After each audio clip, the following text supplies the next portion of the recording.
निवडणूक आल्यानंतर राजकीय नेते वचननामे वादे हे करतात, मात्र ते पूर्ण करत नाहीत. जनतेला वेडं बनवतात. राजकीय पक्ष फक्त येतात अशी प्रतिक्रिया सर्वसामान्य जनतेनं दिली आहे.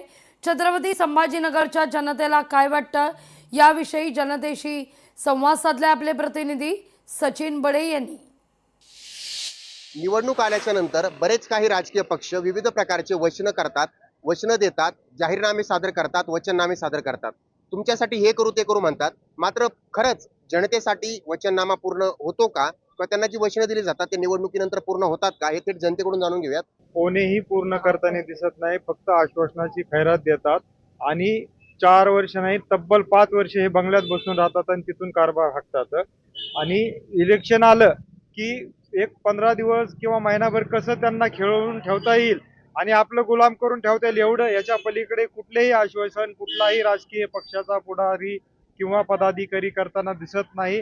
आत्तापर्यंत महानगरपालिका छत्रपती संभाजीनगरमध्ये आत्तापर्यंत जेवढे सरकार आले फक्त त्यांनी आश्वासनं दिली आणि इथून पुढे देखील आता पूर्ण जनता तर ह्याच विचारामध्ये की छत्रपती संभाजीनगरचे प्रश्न सुटले पाहिजे. आज 35 वर्षापासून भारतीय जनता पार्टी आणि शिवसेना यांची सरकार आहे. आतापर्यंत छत्रपती संभाजीनगरमध्ये यांनी राजकारणी म्हणजे जातीवादापेक्षा दुसरं राजकारणच कोणतं केलेलं आहे. मग वचनाचं काय? वचनं तर काहीच कंप्लीट करत नाही ना कोणी. आज यांनी तेवढं दिलं, एवढं पॅकेज दिलं, हे दिलं, पण हे पॅकेज यूज करतात का? काय मागणी आहे? रोजगार मिळाला पाहिजे, त्यांना हाताला काम मिळालं पाहिजे, हा मेन मुद्दा आहे.